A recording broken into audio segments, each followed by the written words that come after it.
Hey everyone, welcome to episode 10. Today on the Go Getters, we are highlighting Milwaukee Echelon, which is a young professional volunteer organization that's really made a splash in our community. It's a local chapter of the Salvation Army comprised of 40 young professionals. You may have heard of them through events like Dinner in the Alley, Slide the City, or all of the bell ringing going on around town right now. I've got two of the members with me. Ximena. Very good. Thank you. Good job. I'm not done yet. Restrepo. Yes. Boom. All right. And Brandon Tschacher. I thought mine was going to be Right. That's impressive. All right. Ximena, a native Colombian who moved to the States after college, ended up in Milwaukee and now serves as the program manager of practice and policy of the practice and policy division at the AAAI, which stands for the American Academy of Allergy, Asthma, and Immunology. That is a fantastic name. Necessary. And then we got Brandon, who's the founder of My Combine, an average basketball player in the MAC League, recently moved out of the city to Brookfield and is the most renowned wingman in the greater Milwaukee area. Welcome to the show, guys. Good to be here. All right, so Milwaukee Echelon started back in 2014. How did it come together? Are you guys original members, or when did you get on? Yeah, you can probably start because you're one of the founding members. Yeah, so Echelon is a kind of a chapter-based organization of the Salvation Army. So it's essentially its goal is to bring in emerging professionals from the community to help support and raise awareness of the cause of the Salvation Army and all the good stuff they do in a community. And so our chapter started about October or November of 2014 with a gentleman, Ian Abston, who is a familiar. I believe he was on your show earlier this year. Yeah, he was on episode 1. You've got to start somewhere. And then you I was going to say, going, luckily right? It's continued on. That's but yeah, so Ian was one of the founders along with a gentleman named Matt Walker, who is a partner over at Thrivent. Friend of the podcast. Yep. So those two were kind of on the advisory board at the time of the Salvation Army, and so they were tasked with, hey, start this emerging professional group that other parts of the country are thinking about doing, starting in Dallas, see what we can do in Milwaukee. And so Ian had reached out to a small number of us who we've kind of worked together in the past on emerging professional initiatives, trying to get stuff going in the city, and said, we're trying to get this thing going. Let's see what we can kind of start to do. And is this some similar model to all the other chapters? Are those capped at 40 members doing similar things in their city, or have you guys just kind of taken the reins and created your own thing? I believe so, yeah, because I know in Dallas, that's when it started, the Echelon in Dallas back in 2010. So I believe there are over 400 members now. So they are really, they're probably one of the biggest ones. And then with the Milwaukee Echelon, I believe that, I guess the founding members, they decided to just, cap it to like 50 members at least, just to begin with, see how that goes. Because we're really, I guess the idea or what they're trying to do with this group is to really not just make it a huge, group of members and young professionals, but really have just quality people who are going to be able to make the difference, who have the skills, the connections, and obviously the passion to be involved in the community, to be engaged in the community. So that's, I guess, what really makes it a little different in Milwaukee. Yeah, and so cities. one of the ways that's actually helped be effective for us is just the fact that, like, when someone is referred to being a part of the group, you go through an interview process. So it's not just someone saying like, hey, do you want to show up to a meeting next meeting? It's given your credentials. Let us know what kind of stuff have you done in the past. What are your interests? What are your passions? And then if those things all align sort of to what the Echelon mission is and sort of what we have available, people connect. And when it's a really good connection, you make a really good, start. And so that's kind of where we found some success on our end. And quite frankly, in other parts of the country, we've just been in talks with a group who's trying to start one in Atlanta, in Indianapolis. It's a little bit more manageable than, let's say, in Dallas, who has a little bit larger metropolitan area to work with. They had some key catalysts in their group to help start it that allowed them to get a lot bigger. And so, yeah, it's a model that's worked really well for us, and it's helped probably on something that a lot of groups struggle with, which is retention. Right. A lot of folks start off with an initiative and they say, let's go. And there's a lot of excitement around it initially. Mm-hmm. And then within 6 months, a lot of times it dies because of Right. lack of communication, Mm-hmm. no real true north of what your mission is, all that kind of good stuff. Mm-hmm. And so by kind of selecting to do things a little bit more inclusively, a little bit more vetted out, we've been able to kind of keep a really core group of individuals who are really committed to trying to get what we're trying to get done. Mm-hmm. So you have that element. A lot of organizations are kind of have the more the merrier model. Obviously, exclusivity is, Mm-hmm. a good tactic in marketing and business and other things like that. What other lessons? What makes Echelon successful from other groups? That could be one thing. Mm-hmm. What can other groups learn from Echelon, whether they're volunteer organizations or just young professional organizations? I guess it varies from member to member. For me, I belong to some other networking groups, but what really makes a difference for me is really be able to be with people that I also admire. So other young professionals that maybe I would like to be connected with, people that just really motivate you to do better and be more involved in the community. Some other members maybe just want to be part of the Echelon group just to be able to get to know the community. Okay, I've never done this before, but I would like to be part of this.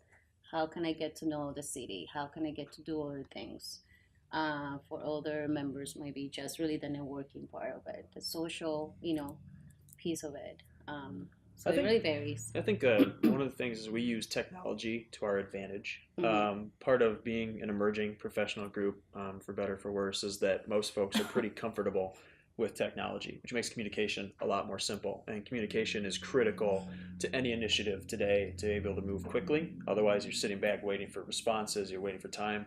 I would say that 90% of the communication that occurs in Echelon is done via text, is done via Google Hangout. I mean, all of those modern ways of being able to get information across quickly we utilize. Mm-hmm. So I'd say communication and technology have been a big boost to us being able to keep things organized. I mean, this is all volunteer. Mm-hmm. This is all people's free time. And to be in Echelon generally means that you've had to achieve or accomplished quite a bit already in your career or your personal, professional life. Mm-hmm. So they're busy. The folks that are in this group are not sitting idly by waiting for a handout saying here's something to do. They're generally probably working 40, 60 hours a week, started a company. I mean, there's a crazy amount of different companies now in Milwaukee we have within the group without trying. It's pretty amazing. And so we have to be nimble and you have to be ready to sort of do the things necessary to get stuff done. And so that, I think, has been a reason why we've been able to see some of the success we've seen with the donations and the fundraising, the events. I mean, we've all been involved with stuff in the past where it's like a year can go by. Right. You can look back and say, what have we done? What has actually happened within this year besides 6 meetings where we talked about goals, about stuff we wanted to do. And that's probably the majority of organizations Right. opposed to the minority. Yeah. And so we've been able to get around that because it's like you stay in contact, you keep it quick, and you just make kind of decisions. And when you keep the quality of your group high, quality things come out of it. Can you touch on your programming and how that's unique? Yeah, programming is everything. I mean, to be honest, when we sit down to think about, because, obviously we have like a mission in mind, right? So like we need to try to make sure that we're doing things that help promote the good that the Salvation Army does in the community. So we want to help continue to support the things they're doing, but in unique ways. We want to do it in ways that have never been done because that's what makes people interested. That's what keeps the fundraising growing. There's a lot of components to that. So when we think of an event, when we think of what can we do to continue to promote that Salvation Army message, it goes through a lot of levels of vetting before we actually come up with something. So if we say like, oh, well, let's do a golf outing. Golf outings are great for a particular demographic. They work really well to fundraise at a high level if you're willing to pay $275 a ticket to go and golf for 18 rounds, have a lunch. And the Salvation Army actually does a golf fundraiser that does extremely well. Yep. But we're not necessarily in that demographic where a $275 ticket is feasible or necessarily in our interest or our time. And so we try to think of things like what's never been done before. What's something that's relevant to the cause of the Salvation Army? What do we think that people in the community of you can say younger or of an emerging variety would be interested in? Because that's our job. We're trying to bring people's awareness in that next generation of folks to the good the Salvation Army is doing, because they do more than most people. I mean, even that's actually the challenge, because Yeah. a lot of people think about Echelon and they don't make the connection with the Salvation Army, right? Okay, oh, Echelon is this young professional group, but what do you have to do with the Salvation Army? So when we come to about programming and coming up with new events, we really have to make sure that we are really thinking about the mission of the Salvation Army. So we cannot just put together any kind of event. It has to be really, connected with the Salvation Army and all the different things that they do, not just the shelter, but they do counseling and adult crazy. rehabilitation, center, a lot of different things that most people don't know. But yeah, that's the idea. Be able to do events that are fun, that are affordable, that nobody else has done in the past. So something unique and fun. How did Dinner in the Alley inspire you or come together? You guys got a lot of action off of that. Mm-hmm. Yeah, that was great. Essentially, one of the things that's always kind of at the core of Echelon and Salvation Army is homeless awareness, right? Finding out what's going on in the city, trying to make sure that folks have a safe place to be. And so we were kind of sitting back and thinking about ways that we could raise awareness of the homelessness in Milwaukee. And typically it's known that sometimes in alleys that's where folks have to make their homes, unfortunately. And so we thought, why don't we bring some awareness to a place like that, so that it'll just kind of be a nice connection. And so that was where the idea was born from, was just the idea that alleys can typically sometimes be where folks make their home. Let's put a dinner in an alley that really puts a spotlight on that. And then it just kind of came together with, again, like an amazing group of volunteers, literally volunteers on their own time, that were able to get the connections and make everything happen that needed to happen. Right. And that's kind of like the mantra of all of our events. We were able to sell out the first year of Dinner in the Alley, which anyone in event planning knows that typically you're not going to make money or sell out until year 2 or 3. So to be able to sell out in year 1, I think is a testament to kind of the mission and what we're trying to do.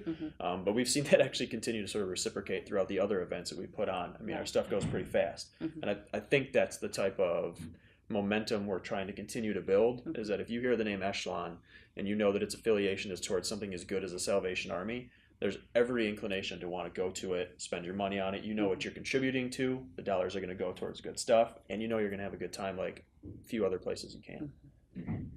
And what was the dinner you recently did? That was cool. I don't know if you want to talk about that, but Yeah, I didn't go to the last one. Oh, I didn't so go to the last- Brando, take it away. So recently we did something that I think is pretty cool as well. So it's called the 5-Star Dining Event. And so it was this past Thursday at the shelter on 7th Street. And so what we did is we took the cafeteria where they dine in every day, and we essentially turned it into a 5-star dining atmosphere. So the pipe and drape, the violinist, we were able to get chefs from MATC to come in and cook a steak option. They had a vegetarian option, 5-course, so you had appetizers, a salad, you had afterwards dessert. It was all sponsored by Roundy's, thank you Roundy's, as well as Landmark Credit Union, shout out to them as well. And so it was really powerful, to be honest. Most of the folks that were in the room, of which there were probably about 100, 120, were just so incredibly grateful and felt like this is amazing that you'd come in and we were able to experience this with their kids, with their families. The Salvation Army shelter is one of the few that still allows men and women to stay in the same area. And so families got to come and enjoy a meal like that. And that was really powerful. Anybody who was there, I can tell you in person could speak to the power of being able to connect with people in that way. So it was pretty cool. In your relatively young organization, have there been any major failures or roadblocks that you guys have had to overcome so far as kind of a startup organization? It takes time. I think, the one thing we would say is that everyone's kind of become like a family, which is cool. But over that time, you have to go through your ups and downs, the difficulties of communication, the differences of opinion on what should be done, shouldn't be done. Right. And so sometimes when you go through those things, you kind of grow out of it, is what we've learned. But that is difficult in a volunteer sense to overcome. Yeah, I think it's probably the same challenges that every single group, have to deal with. But the fact that we are so small, right? Yep. And that we are so well connected, we really know each other pretty well. It's probably just easier to be able to deal with those different personalities and different issues, to be able to keep the group, together and cohesive. Yeah. And what does the future of the organization look like? Do you guys have any big plans for 2017 you'd like to announce on the podcast right now? Man, we've got a crazy events calendar coming up in 2017. One of the ways that we try to also differentiate ourselves is because with a volunteer organization, a lot of times commitment can be difficult. We try to make sure that we have a calendar planned well in advance of all this stuff happening, so our members themselves know where their volunteer time is going to be spent, but also so that folks in the community can be aware of what's going on. So yeah, we've got, again, we're going to be doing, I think, 2 dinners in the alley this year. So there's going to be 2 of those opportunities, which is huge. We're bringing back Slide the City, which unfortunately had to go on hiatus because of some local government issues, but that's going to be coming back in a big way. We're also going to be introducing in March gala. So we're going to be doing a gala, which is kind of the first time we're going to be dipping into that sand, but we feel pretty comfortable and pretty great about how we're going to be able to do it. Again, it's going to be unique. It's going to be something really cool. So we've got a pretty crack squad on top of that. Can you give any previews on it, or is it top secret? It's top secret at the moment, but March 24th is a date that folks are going to want to keep on their calendar. That's inside information. Tickets to be released probably sometime before the end of the year. And if, something like that, from the experiences that we've had in the past, sells out pretty quick. And like all of our events, we're not going for quantity. We're not going to try to drop 3,000 people into a room and just see what happens. It's going to be kind of a well-curated, exciting event. So yeah, we've got that coming up, and it's going to be a pretty cool year. Pretty excited. Awesome. And what has been the most rewarding part of being a part of Echelon for each of you? I guess for me, it's really being able to, help, just give back to the community. I mean, when you volunteer, you're not just really being part of these really exciting events. You actually volunteer, you get to see the people that the Salvation Army is helping in the community. So be able to see those, be able to connect with them, be able to see how they're really making a difference in helping, these people. It's just really rewarding. I know that I've been homeless. I have my struggles, and I happened to sleep in my car for a couple of nights, and when I was younger. So after you moved to the States, or how did that? Yes. I was in Florida. I was in Miami. So I know that it can be difficult. It's being that, I guess, for people when they think about Salvation Army and being homeless, they think about just people who are not educated, people who, maybe they just grew up like that, but it really can happen to anybody. Like I said, I've been homeless for a couple of times in my life, and you're doing great now. And I am, yes. What did you learn from being homeless? Well, you have to be really resourceful. Fair. Right. So, that's how, I started, I guess, to know what's out there for people, like me in that moment when I was homeless and I didn't have a job and I have all my credit cards and, just really asking people. And, one of the first organizations that people, mention is the Salvation Army shelter. They offer food, they help you, they have, some clothing. So yeah, it's just really, it's really, it's special. Really rewarding to be part of something like that. Just really a different group that allows you to see that in the community. Yeah, I'd say for me, we have several members of the group who've gone through similar situations, and to hear them talk about the value is pretty incredible. I'd say finding friendship has been sort of an unexpected result of Echelon that I wouldn't have anticipated. It seems kind of cliche to say, but the good that we do is awesome. It's incredible to see when you do an event like the 5-star dining and you see folks getting to have a Thanksgiving that might not have otherwise. Some of that stuff is incredibly rewarding, but to be honest, it's being able to make new friends, and to be able to kind of be a part of a community that really is involved and invested in the community. And that's in a time like now, especially with the recent presidential election. A lot of folks are up in the air about stuff. It feels really good to be a part of just doing what everyone, no matter which side you're on, says, which is, all right, let's go out and let's do good. Let's make a change. Let's be a part of something that's different and that's going to make our, world and our, our environments better. And so it feels really good to be a part of something like that, to be honest. And I would have never foreseen that a year and a half ago, and we would have just kind of started out like, hey, let's just see what we can get going. Right. Let's do some fundraising, raise some awareness, and it's just completely morphed into something completely better, truly, than we would probably imagined. So it's been cool. Very cool. And let's touch on Milwaukee, since this is a Milwaukee-based show. Mm-hmm. Why did you guys come to Milwaukee, and what's made you stay? Let's see. Let's see.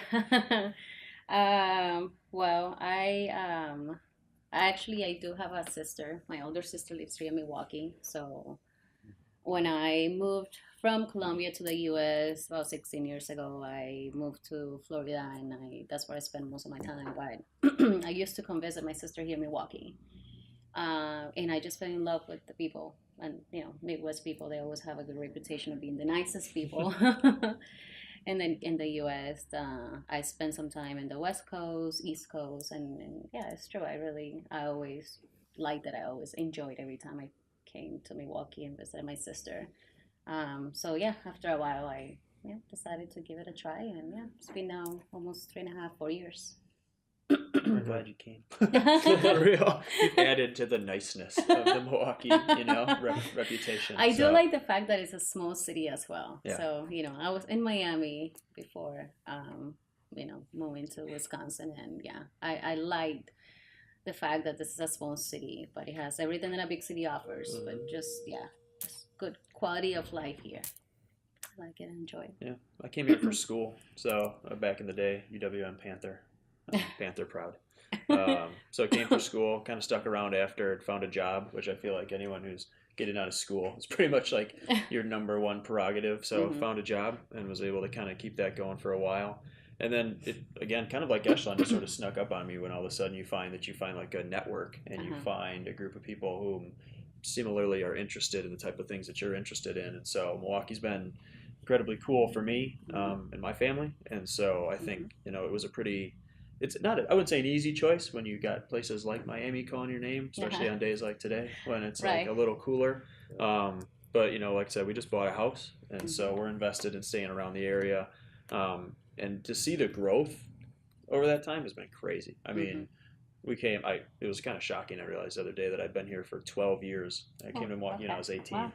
And I was like, no way. I mean, it just seemed totally shocking to have thought I've been in the place for 12 years. But if you look back in Milwaukee 12 years ago to today, I mean, it's almost unrecognizable. Like the development, the stuff that's going on, it's crazy. And so to think about in that period of time how far the city has come, albeit it's got, we're working through some stuff, like any city, any place. But to see the goods has been pretty cool. So it's been exciting to be around and see. And I can't even imagine, 5-6 years from now at the speed of change. Right. Where we'll be. We'll see. I don't know if I'll stay. If I retire. Yeah, we're trying here to keep Milwaukee. I'll make it to Colorado one day. But I would say that it's I always get this comment, and most people that end up moving out of Milwaukee, they always come back. Yeah. People, they come here, they love it, they get tired of the weather or whatever, they move somewhere else nice and beautiful and warm and sunny, right? But they always come back, and that's because the people here.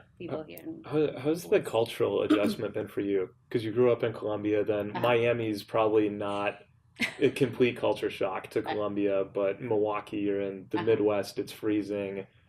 Not a lot of other Colombians around. What's that been like? Has it been good? No, not so good? Tough adjustment? There was no adjustment at all. There was no big adjustment. I grew up coming to the States. Every, summer we used to come to the States and, just come and visit a relative.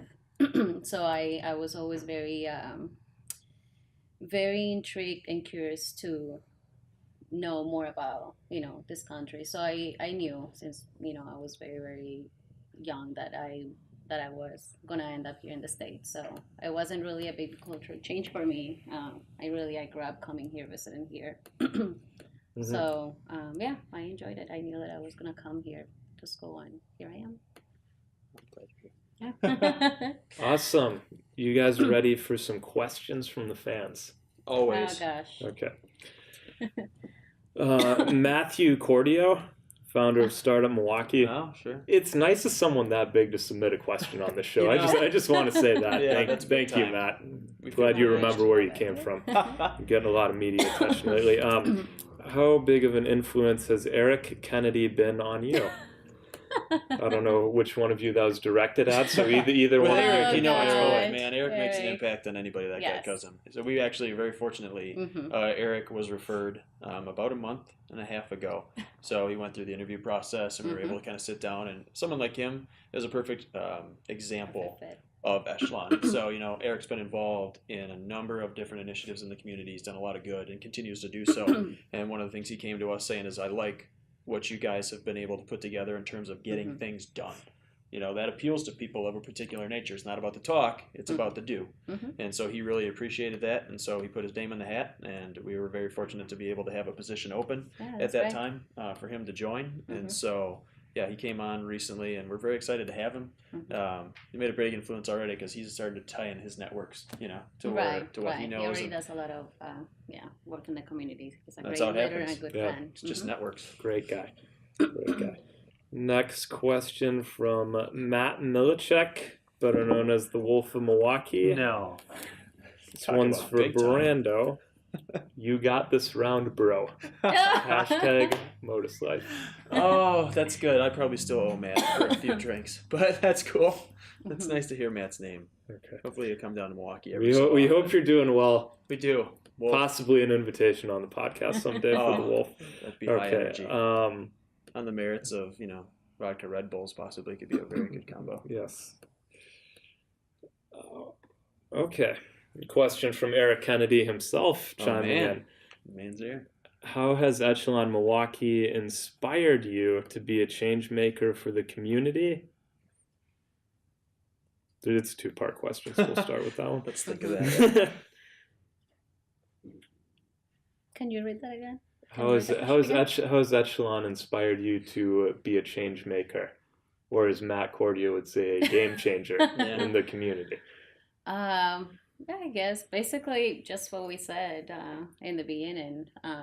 Being able to make a difference, and it's, you know, when we say making a difference, just volunteering, no, actually really being part of it, being part of the community, telling other people what's, you know, what we do, what's happening here in our community, and, you know, be able to do all the great things that we do through the events and the fundraising, and so yeah, it's actually making a change. I'm not sure what. Yeah, I'll tell you what's inspired me is being humbled pretty much every meeting I go to. True. Like, I've heard this quote, I don't know if it's like verbatim for what it is, but they always say, like, you are the average of the 5 people you hang out with the most, right? It's kind of like a thing you'll hear every now and again. And there is not an Echelon meeting I go to where I don't walk away thinking, like, I'm so dumb. Like, the people in the group are so smart. It's just amazing to kind of see all of the different things that they are doing, not just Echelon, but in their businesses, in their worlds. And so it's inspiring because you go back to what you're doing and you go, I got to keep grinding because they're not sitting still. You may think, oh, we've accomplished stuff in Echelon, $50,000 in donations within a year and a half, or 2,600 volunteer hours. We're killing it. But then you go back and you see, like, wow, somebody's doing more, or somebody's accomplishing or creating greater impact. And you're like, you just got to keep going. So it's inspiring. It really is. Okay. So Terrell, the Positive Change Morgan. He once changed his Facebook name to Positive Change Morgan, so I just call him the Positive You Change. could probably do it legally. That's probably no big deal. If you could describe Positive Change Morgan in one word, what would it be? That's for you. Oh, you got to answer this Dynamic. one too, Ximena. You're not getting out of this. Dynamic. I like that. Yep. Oh gosh. You got me there. This is where you say, like, my English is not so good. ¿Puedes repetir? Yeah, exactly. I don't know. I'd say positive would be another good one. Dynamic, positive. I'm just going to go with fire. Fire is about right. Yeah. I like that. You got that game. Okay, we'll keep I going. like that one. Ian Abston, what kind of hair product does Brandon Tschacher use? Ian Abston, another hair product connoisseur. So you guys can chat amongst yourselves through the podcast. Yeah, well, I would say the secret. I think it's Paul Mitchell. I don't know. Okay, we better be getting a good endorsement from Paul. Yeah, I think Paul on that Mitchell should comment. probably sponsor this podcast if nothing else. Tell Ian to get a haircut. That'd be my Okay. recommendation.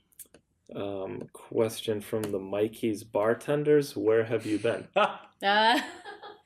I'm sorry, I let my That's hilarious. subscription go. Many apologies to the good people of Mikey's. It just kind of happened, all of a sudden. You grow up. Apparently, I didn't expect it. It came on a whim. But yeah, Patrick, I'm sorry. I'm sorry for the staff that may have had to be let go.